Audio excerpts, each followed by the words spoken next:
Welcome to Tax Notes Talk, a podcast from Tax Notes, the leading source of tax news, information, and analysis.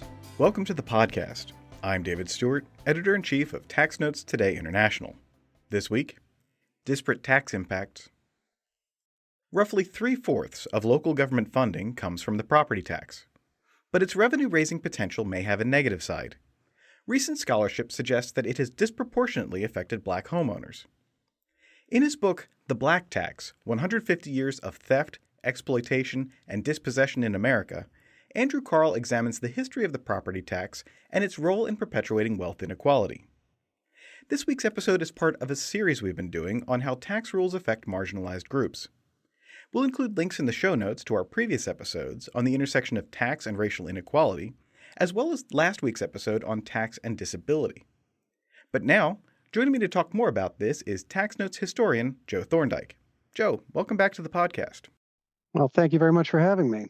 Now, I understand you recently spoke with Andrew Kahrl. Could you tell us a bit about him? Sure. Andrew is a professor of history and African American studies at the University of Virginia. He's written several books and many articles, and his expertise, besides being about tax, it extends to the history of race and inequality in housing and real estate, as well, believe it or not, as the social and environmental history of beaches and outdoor recreation. And what all did you discuss? All right, so we talked about an old tax, the local property tax, specifically how it was created and used in the years after the Civil War and how it sustained inequalities and racial hierarchies in America in the last 150 years, especially in the way that it's been enforced. All right, let's go to that interview. Welcome to the podcast. So, Andrew, as I read it, your book takes a hard and maybe uncomfortable even look at the property tax in America. Uncomfortable, at least for the people who rely on it to pay most of the bills of local government. But I want to start, before I put any questions to you about that, by saying I love this book. Most of the historiography around U.S. taxation, whether it's federal, state, or local, it takes a top-down approach. You know, with scholars, typically they focus on policy formulation. They look at the people who make the taxes, the lawmakers, the experts, the tax administrators. And that's, in fact, what most of my work has been about, too. But not many scholars have really tried to look at the tax from the bottom up. Plus, your book is deeply rooted in a broader social and cultural context that I think we're going to talk about here, and sort of the realities of American society. In fact, this isn't exactly a comprehensive history of the property tax in America. There have been other books that tried to do that, including one that's sort of famously called The Worst Tax, which I thought was always a great name. But you've given us something else. Can you give us a glimpse of that? Yeah, well, thank you for having me on, and thank you for that really generous introduction. I think you really captured a lot of what I was trying to do with this book, which was to offer a human-centered history of taxes in society, one that really asks the question, what does the history of taxation look like when it's seen through the lens of African Americans and their experiences as taxpayers, as recipients of tax dollars. And I'll sort of also say that I did not come into this as a tax scholar or a historian. My background was in the history of housing and real estate, looking at urban inequality and race and class within U.S. cities. And particularly the kind of intersections between issues like housing and real estate and education, the sources of funding for public education or other public goods and services. And in that sense, all roads led back to property taxes, which are the lifeblood of local government in America and the source of the bulk of public dollars toward public education, among others. And they're derived from housing markets based on those markets, which has been a subject that has gotten a lot of attention from historians who look at the history of race and inequality in America. There's been a profusion of scholarship on the history of redlining, the history of housing segregation, and federal policies that were shaping and influencing that, as well as the kind of growth of the private real estate industry in the 20th century. And I've been immersed in that scholarship for years. I teach classes on it. I wrote books about real estate and coastal development. But I was really struck at a certain point by how little discussion there was, or how little taxes were ever at the center of that analysis. They would maybe be mentioned in passing, or maybe just in a sort of a brief sort of a gesture toward it, but never actually sort of put under the microscope. And that was something that I really wanted to do with this book. All right, I want to tee you up to give us your elevator pitch here on the book, right? But I'm going to frame it in this gimmicky way, which is that we all know that old saw about taxes, that an old tax is a good tax, which seems to me like something a tax administrator wrote one time, which I think it is. Because the old taxes are good taxes if you're just interested in having a tax that collects money and plenty of it. But let me ask you, judging more broadly, rooting the tax in everything that you root the tax in, is the property tax, this old tax, actually a good one? Well, in theory, I would say that the property tax is really the only wealth tax we have in America, in the sense that property encompasses all forms of assets, not just homes and land, but also stocks, bonds. But that's not what it is in practice. The property tax today is essentially a tax on real estate, and more specifically, a tax on housing. So in a sense, we need to sort of be clear as to what actually we talk about when we're referring to the property tax. And even still, that can be a progressive tax that, in theory, would take a larger chunk of revenue from those who have more property and have more wealth than those who lack it. But in practice, that's not the case. In practice, the property tax is regressive. Studies have consistently shown that lower valued properties are taxed at an effectively higher rate, and that when you get very high up the scale, then you're seeing real reductions in the tax. The incidence of taxation is one that skews much more towards lower value properties and effectively has a higher burden on poorer Americans.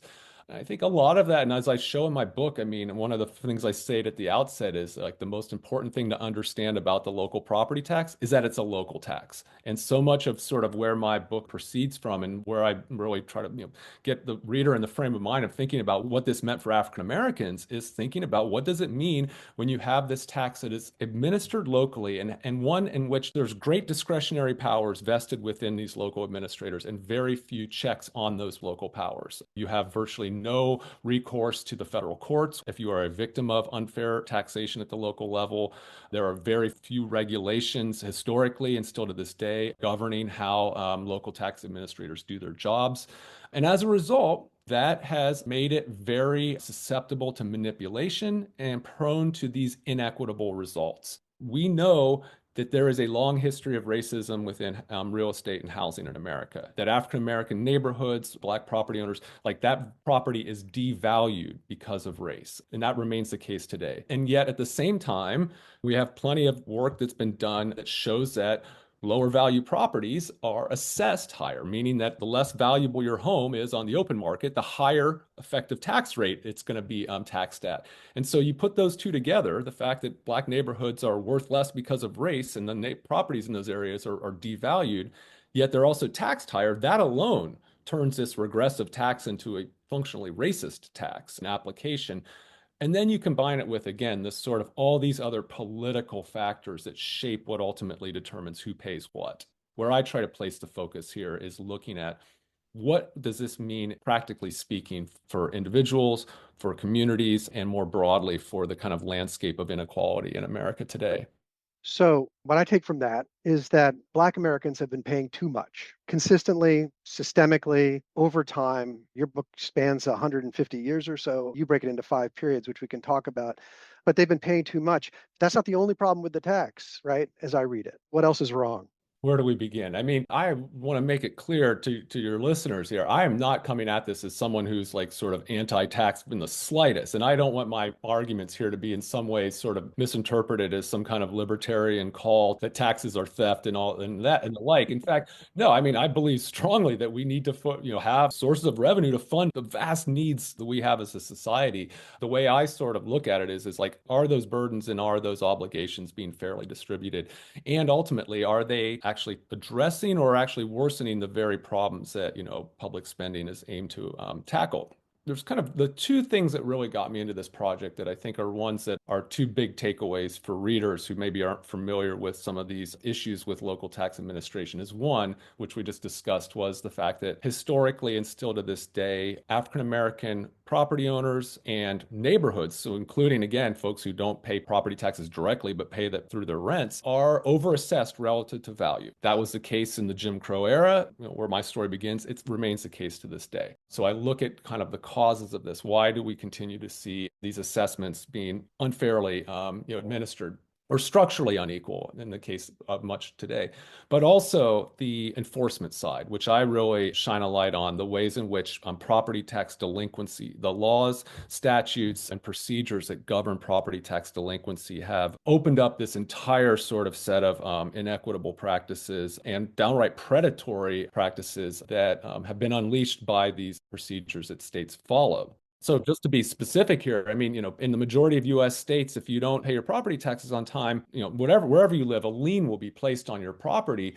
But in the majority of states, and the ones that I really look at in my book, those liens, that unpaid tax bill, are then sold to private investors at what are known as tax lien sales. And those private investors then buy your debt, and from that can then charge you very high interest rates, attach numerous fees onto those, and really, again, sort of turn what would maybe start as one, sometimes even a sort of relatively minor tax bill that went unpaid and can quickly sort of mushroom into a much larger debt that is enriching these investors while invariably really driving down the sort of homeowners and neighborhoods in which this practice takes place. Those sections of your book that address this sort of tax lien industry as it's developed over the decades or even centuries, those are, I was going to say engaging, but maybe depressing is the better word. But certainly the more vivid parts of your story, I think, are the tragedies of that dispossession that occurs over and over again. I mean, can you give us a sense of like what the long-term effects of that have been on, say, African-American property ownership? Yeah, I mean, you can only begin to grasp just how significant this has played in undermining African American struggles to acquire and accumulate property, whether it be in the rural South at the turn of the 20th century or in northern cities in the post-war era, that falling into tax delinquency be one of these situations, again, that it particularly affected African Americans, for one, because of their own sort of financial precarity, but also as well through the financing arrangements that were available to African Americans, which were often did not come with many of the protections that, say, came with a conventional mortgage. All of these factors combined to make African American homeowners and landowners more prone to falling into tax delinquency. And as I show in the book, because of the way these laws are structured, it made it more profitable for those who are investing in tax liens to buy them off of African American delinquent taxpayers than whites, because it was oftentimes took longer for them to pay off these debts because they could, and so and the longer it took, the more profits could be generated from those debts. So all of these, again, kind of just these arrangements then in turn sort of put a bullseye in the backs of African American homeowners.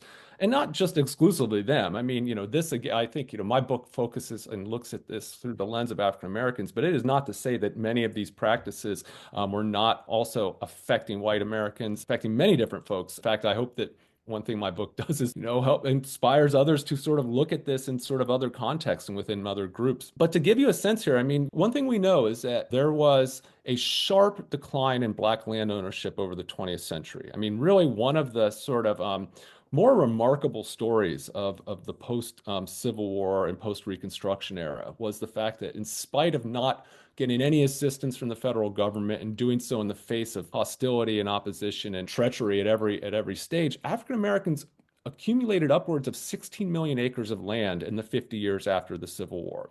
That's a fascinating number. I mean, like every time I got to say that if there's one statistic that jumps out from your book, it's that one. Yeah. I mean, again, this is a remarkable achievement. The lands that African Americans were acquiring were not the rich farmlands of the Black Belt, but they were often, small family-owned farms, small acres. In many instances, they were not able to support their families with this land, but that land base was an animating force in Black politics and Black political thought and struggles for liberation. That property rights meant a lot to African Americans, especially at a time where their civil rights were being flagrantly denied. 1910 was really the high water mark of Black land ownership in America, which is crazy to think about because that's also sort of considered like the nadir of Black life in America, the time, the sort of low point of race relations and of African Americans' denial of full rights of citizenship. But yet, over the course of the 20th century, that land base eroded, and in some instances, slowly, but then in other instances, rapidly. And there were many causes of that, but one significant factor were taxes, in a couple of respects. One were the pressure of paying taxes, which were often, again, as mentioned earlier, the land that they owned was often overassessed relative to value, so their tax bills were higher than others were paying. And so that would sort of amp up pressure for families who were struggling to make payments to lose that land under duress, or to sell it under duress. But also, as well, it increased the odds of folks falling behind on their tax payments, falling and having their land sold at a tax sale. And this was, really by the 1960s and 70s was like reaching and was recognized as a crisis across the South. And I write about these organizations that stepped in and were sounding the alarm about just this dramatic loss of Black-owned land across the South. And were targeting these tax sales as a sort of causal force of land dispossession, and really, sort of calling attention to this, and also really trying to take direct action to counteract what was a system that had long been abused. And I should also mention again, during the Jim Crow era, I mean, tax sales were essentially could be a marketplace in stolen goods as far as African Americans were concerned. I mean, these, I give several examples here of African Americans who had their land stolen out from right under them because their tax bill never arrived in the mail, or it was never recorded. Folks who, again, were doing everything that they were told to do and thought that they needed to do to hold on to their land, and then had it snatched out from under them at tax sales through this ostensibly legal process. I want to read you a quote from your own book and then ask you a question about it. So you say in your introduction, from the moment Black people began making claims on the state, whites in power have responded by peddling the canard that Blacks paid little in taxes and by implication were undeserving of the rights, benefits, and protections of citizenship.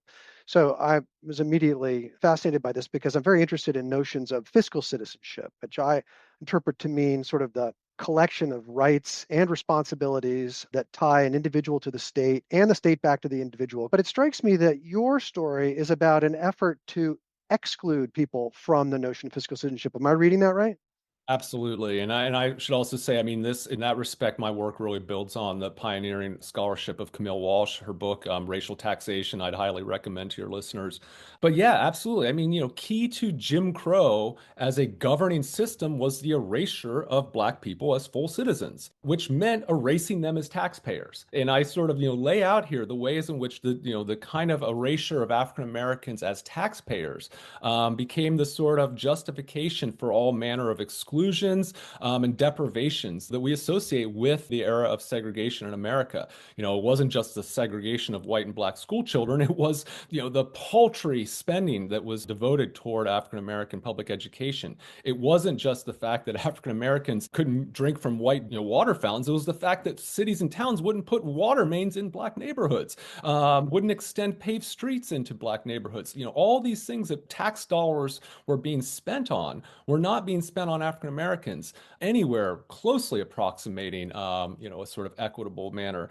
And consistently, that was being justified publicly and, whenever sort of, challenged on this notion that, African Americans don't pay any taxes, so they should be happy with whatever crumbs fall from the white taxpayers' plates. I mean, that was essentially, the fallback whenever these sort of unequal distribution streams were being challenged, which again then posed, for African Americans, stressing their fiscal citizenship was key to their own, Black politics during the Jim Crow era. So I really show how, consistently African Americans are responding to this lie with the truth. They were quite literally producing their receipts to show, to then make claims on the state. One example, kind of at the sort of depths of sort of white supremacist violence and the sort of demagoguery that enveloped the South at the turn of the 20th century. You even had politicians, most rabid white supremacist politicians like James Vardaman, who was governor of Mississippi, who were,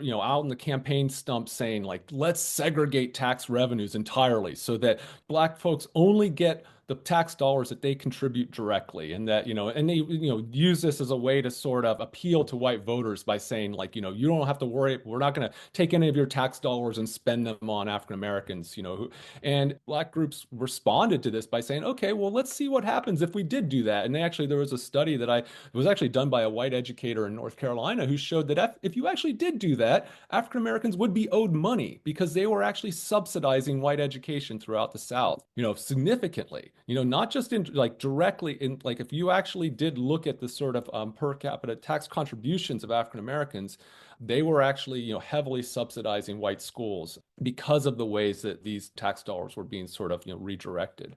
At the same time, having their land and property overassessed, which was something that was talked about, and some, an accusation, and something that many folks felt but often struggled to sort of actually prove.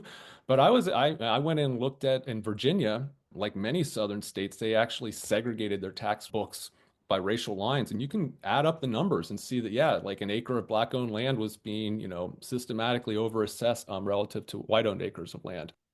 Yeah. Hey, we didn't actually talk about your periodization, so maybe we can just briefly touch on that. You cover 150 years, but how do you break that up? How's the story unfold over time? The story really begins in the aftermath of emancipation and during the period of Reconstruction, where sort of ideas about taxpayer citizenship and public spending are very much at the sort of front of the sort of larger politics surrounding Reconstruction, this unfinished struggle to expand the state's capacities to provide for the general welfare, in particular, formerly enslaved African Americans. So I sort of begin at this point where, one, African Americans are paying taxes directly, many for the first time, and where the sort of fiscal needs of the state are expanding dramatically and in a way that is fiercely contested, one that is also deeply threatening to the white power structure as it exists in the South. So I sort of begin there, look at the sort of the overthrow of Reconstruction, and then later the rise of Jim Crow through the lens of tax policy and politics and administration. And then proceed really in many, in some respects, kind of maybe a simplistic way to describe it is that it follows a journey of African Americans over the course of the 19th and into the 20th century. The first part of the book focuses on the sort of Jim Crow South, the period from the late 19th into the early 20th century. The second part follows a journey into the urban North, the era of the Great Migration, then shifts focus to looking at northern cities like Chicago, Pittsburgh, Cleveland, New York in the early to mid 20th century. Then from there, I kind of switch back in the third part to looking at the civil rights era and looking at it in the South, in particular, focusing on the way that struggles over equal access to public goods and services were an animating force in Black freedom movements, especially at the local level. I kind of, the title of that third part of the book is A Local Struggle. And I kind of, make the point that you can't really understand the civil rights movement as a whole unless you understand the way that people are experiencing racism and oppression and deprivation at the local level in the communities where they lived, in the neighborhoods that lacked, sidewalks, clean water, paved streets, in the schools that, only were open half of the year and closed during harvest season, and, were, all this sort of lack of equal access to goods and services. And also, as well, you can't understand the ways that white segregation has sought to prop up and maintain white supremacy without looking at the ways that they were using taxes and their taxing powers as a tool of oppression and as a form of intimidation and retaliation. And I was kind of struck as I was doing research on this, like how the fact that no one had ever really, despite the voluminous scholarship on the civil rights movement, that the issue of the ways in which local governments and state governments across the South during the era of massive resistance were seeking to undermine and intimidate civil rights organizations, individuals, and entire communities through overtaxing their homes and properties, through putting their homes up at tax sales, through removing tax exemptions from churches. All these things were, they were sort of throwing everything at the wall they could. And the local tax administration was like one of these arenas. So I sort of, again, like retell that history through the lens of local taxation, and also tell the stories of that first generation of African Americans who were running for and winning in local offices as tax assessors. This was, I mean, I think one of the sort of most fascinating chapters to write was, when I told that story about the first African American who became a tax assessor in Mississippi state history and what happened when he came into office and the sort of ways that, him in that position with a mandate from the Black electorate to make changes, deeply threatening to the local, white power structure and very revealing about the way that power operated in the rural South. Support for this podcast is provided by the University of California Irvine School of Law Graduate Tax Program. This preeminent and innovative program prepares students to practice tax law at the highest level in the U.S. and abroad. Featuring a low student-to-faculty ratio, cutting-edge technology instruction, and dedicated career support, UC Irvine's graduate tax program helps prepare students for a future in tax law. Program graduates are placed in top tax-related industries, practicing law in many major U.S. cities. Applications are open now. For more information and to apply to this highly selective program, visit law.uci.edu/gradtax. That's law.uci.edu/gradtax. Not to be too blunt about it, but you really discuss the way that tax is weaponized. A tax instrument, which might be in its theoretical state fine, can actually be turned to bad ends and destructive, oppressive ends. And I think that's something very important that you bring out in this book is that, as you said in the beginning, a property tax could be a great idea, but not in the way that it has actually been practiced in this country. Yeah, because throughout much of the time period and much of the context that I'm writing in, there's such great discretionary powers that local tax administrators could wield that allowed it to become a sort of instrument of political favoritism, of social engineering and control as a way to sort of reinforce existing hierarchies within society. It can be abused in so many ways because, again, of the lack of accountability. I look at this in the context of northern cities. I mean, like in Chicago, for instance, I mean, the county tax assessor was at the nucleus of this broad system of political patronage and favoritism. I mean, there was a reason why people referred to the Cook County tax assessor as one of the most powerful officials in the entire state of Illinois. And it wasn't just because he was plugging numbers into a mainframe. I mean, it was because of the powers of manipulation that they could wield, the ways in which they could dramatically reduce taxes on certain communities or raise them on others or on certain classes of businesses. And this was a power that was frequently abused and consistently abused in a way that disadvantaged African Americans. I mean, and I sort of kind of proceeding further on. So in part 4 of the book, I kind of look at, the era of the tax revolts in the 70s and the sort of issues that were fueling it, sort of retell that history of the tax revolts by showing that much of the unrest that was fueling anger over the property tax was coming from the left, low income and minority communities who were being overtaxed and underserved by local governments. And at the same time, we're seeing how the wealthiest property owners in their communities were paying next to nothing. And so a lot of the sort of impetus behind what would later become the tax revolts of the 70s was an effort to get the wealthy to pay their fair share so that schools could be funded, neighborhoods could be well maintained. And a lot of it was focused on, or at least, the sort of public attention was often drawn to corruption and favoritism within these assessors' offices. And I kind of, look at the sort of ironic story that sort of unfolds as this political moment unfolds.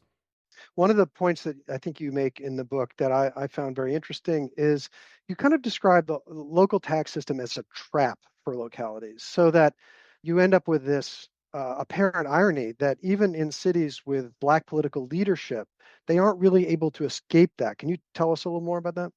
It's a great question. I mean, I think this is, one thing that I, really look at in the context of U.S. cities and metropolitan areas is this fragmentation of local governance, the kind of multiplication of all these local municipalities, school districts, tax jurisdictions, and how this is sort of leading to this fragmented landscape where you have, say, places that have relatively large tax bases relative to population that can in turn provide great public services, have well-funded public schools, and the residents of those communities are actually paying lower relative taxes than those who are living in cities where the tax base is shrinking and the needs are great. And this is the story of cities in the post-war era, going up from the 1950s through the 1970s, is you have white flight, the movement of not just middle-class whites families into suburbs, but they're taking their tax dollars with them. They're forming their own municipalities, their own school districts.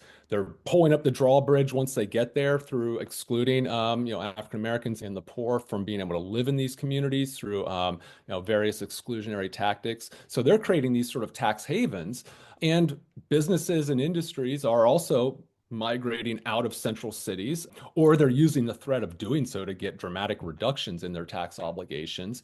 And the end result is you have, and I sort of, really, shine a spotlight on some of these like really fiscally distressed cities like Gary, Indiana, Chicago, even. I mean, although Chicago and Detroit, I mean, these cities that we're seeing this erosion of their tax base at the same time as the needs are multiplying because their cities' populations are growing poorer and their jobs are disappearing. Their revenue is also eroding at the same time. And so this kind of leads to these sort of perverse outcomes where, African Americans are winning mayor's offices. They are gaining political power, as they're becoming majorities in many of these large U.S. cities. But at the same time that, they're winning political power, the city's fiscal power is being dramatically diminished. And their tools for reversing that are very limited. I mean, that's the thing, again, that, local governments, are at the sort of bottom of this. They are the lowest levels of government, and they are sort of very vulnerable to these broader structural changes that are happening at the macro scale. And their ability to sort of respond to that are limited to just, oftentimes finding ways to sort of try to rebuild the tax base through trying to attract business and industry or retain existing residents who are seen as kind of helping to prop up housing markets, which, because of how race shapes property values, means that they are very attentive to white homeowners. And during this time period, I provide several examples of how cities are consciously underassessing white neighborhoods in order to kind of slow the exodus, to try to, in some way, and they're doing so in competition with suburbs, which are also underassessing white residential neighborhoods. So in a sense, they're kind of in this race to the bottom. But I'm always sort of turning the lens back onto what this meant for African Americans. I mean, the thing to keep in mind here is that whereas white homeowners and businesses have a great degree of mobility during this era, and that means they have a great degree of negotiating power when it comes to sort of their effective tax obligations, African Americans don't have that mobility. I mean, I title one of my chapters "Captives." They were captive within these urban housing markets. That was what ghettoization was. I mean, they were stuck behind the color line because of all these mechanisms of exclusion in housing markets. And as a result, local tax assessors were under no compulsion to underassess their neighborhoods, which they didn't. When I sort of talk about the kind of unequal outcomes that I document throughout the book, I want to make clear to readers is that, I'm not implying that like all assessors are sort of maniacal, sitting around trying to scheme up ways to overtax Black and brown homeowners. Oftentimes it's just through inattention. It's through the accumulation of giving out favors and reductions to everyone else that at the end of the day results in these neighborhoods and these classes of taxpayers being then forced to pay more. And so that's, I think, one sort of takeaway from this. And again, like getting back to your sort of original questions, like, African-American, mayors and local public officials, you don't find folks challenging this logic, or even if they are questioning it, they are very limited in their ability to do anything about it. And becoming even more so, again, as federal funding is decreasing in the 1980s for cities, really they're finding their hands tied in so many different ways that prevents any sort of sustained effort at structural change. So I think that leads us to a good question that we might use to wrap up, since you and I could probably go on talking about your book for another hour. What's the way out of this? Like, I've seen other interviews with you in which you have confessed, it's not really confession, that you're trying to write history that's useful to people trying to understand their world and trying to solve problems today. So do you have a solution, a way out of this, what really seems like a really artfully constructed trap that is hard to get out of? Is there a solution, and what levers are there that might bring that solution along? It's got to be, dealing with the politics of it. It is a tricky situation in the sense that, because my book really kind of just shows how these are all building on each other and reinforcing that there's no one single solution to this. But one way I sort of think about it is you have like these immediate actions that can be taken to sort of protect If you read my book and are like, really sort of zero in on the victims of this and those who are most victimized by the current state of affairs, there are things that can be done to sort of protect those who are most vulnerable. One easy sort of approach that again, we see in some locales, although we need to see much more of it, are things like circuit breakers, where essentially, your taxes cannot go above a certain level of your income. And once they do, then they stop. And so that can protect, a lot of the victims I write about of who are having their homes stolen from them through tax sales, who are forced to sell their homes under duress as neighborhoods are gentrifying and taxes are increasing beyond their capacity to pay because they're on fixed income. Circuit breakers that are set at a rate that would protect those who are most vulnerable can be an effective solution, and the one again that are targeted toward those again who are most endangered as a result of this. Similarly, I think again, forcing local governments to take out of tax sales owner-occupied homes in which the individuals who are delinquent because of financial distress. I mean, the problem with these tax sales, and again, much of the property that are put up for tax sales are vacant and abandoned properties, properties that owners had walked away from, or who are not paying their property taxes intentionally. Those folks need to be dealt with. I mean, again, this is not an argument for getting rid of tax sales or any enforcement mechanisms, because then a lot of folks who are bad actors would be able to really, ride the coattails of what would be a cause of protecting, those most vulnerable. But the way it's often run now, the way it's administered is that these two groups of people are thrown into the same bucket and they're treated in the same way. And in fact, actually, owner-occupied homes are much more likely to be bought up at tax sales and the target of some of these predatory practices than vacant and abandoned properties. So the system actually currently as practice works in the exact opposite manner of the way it should. So again, like one thing you can do sort of in an immediate way, and we've seen this, this is in cities where, they've mobilized around, say, forcing the city to no longer sell this type of property, or maybe raising the bar as to what the amount has to be before it's put up for a tax sale. But more broadly speaking, and again, I think, the sort of where we need to go long term is, one, be guided by the principle that taxes should be sort of structured and administered in a way that are amply funding the sort of, the needs that we have as a society, but are doing so in a way in which the burden is, being placed on those most capable of paying, and relief is being provided to those least capable and those who are most in need of relief. And so one thing that I sort of come back to at the end of the book is one way to sort of make the property tax less inequitable and less sort of address some of the abuses that my history details is to make it less important. And what I mean by that is right now, again, you look at many cities, I mean, their dependence on local property taxes is so great, and their sort of fiscal fates are so tied to this source of revenue that it leads them into all these instances where they are putting their thumb on the scale for certain types of properties and certain types of property owners. They're, again, engaged in sort of forms of real estate development that can often have really negative consequences for low-income neighborhoods and vulnerable populations. They are so sort of squarely focused on ways to sort of increase the local tax base through real estate development and driving up property values that these other sort of downstream consequences are pushed to the side. And similarly, if we look at, say, the way that we fund public education in America, I mean, finding a way to sort of diminish the local school districts' dependence on local property taxes and instead funding them at the federal level is a way to also address not just these gross imbalances in the per pupil spending in schools. I mean, there are just shocking disparities in the amount of funding for that a child living in poorer communities will receive than wealthier ones.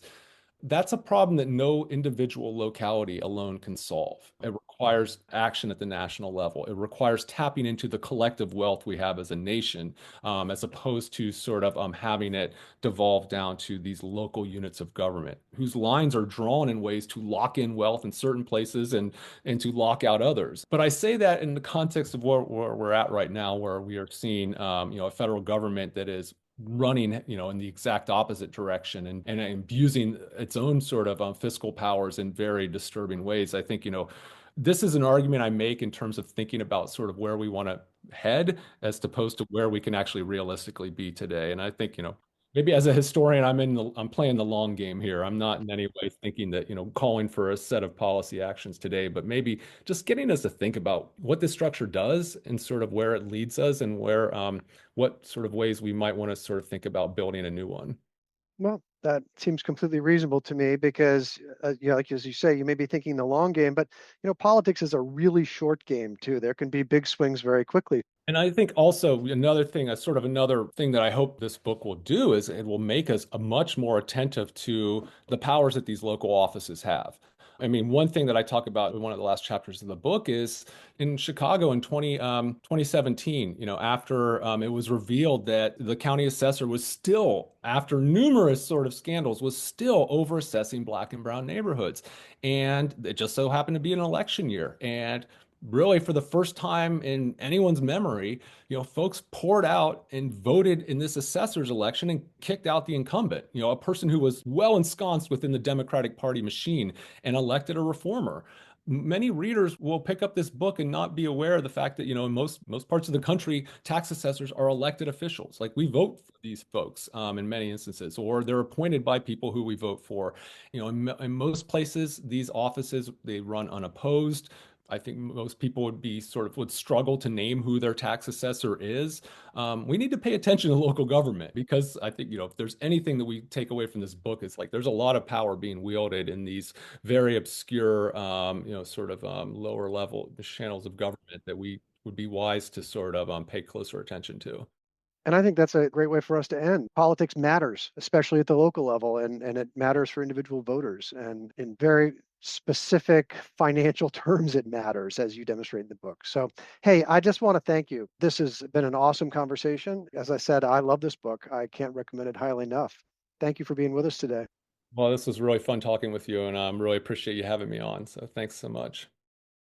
That's it for this week. You can follow me online at TaxStew, that's STEW, and be sure to follow at Tax Notes for all things tax. If you have any comments, questions, or suggestions for a future episode, you can email us at podcast@taxanalyst.org. And as always, if you like what we're doing here, please leave a rating or review wherever you download this podcast. We'll be back next week with another episode of Tax Notes Talk. Tax Notes Talk is a production of Tax Notes. You can learn more about us by visiting www.taxnotes.com/podcast. When major media wants the straight story, they turn to Tax Notes. Thank you for listening, and join us again for another edition of Tax Notes Talk. Tax Analysts, Inc. does not provide tax advice or tax preparation services. Nothing in the podcast constitutes legal, accounting, or tax advice. A full disclaimer is included in the transcript.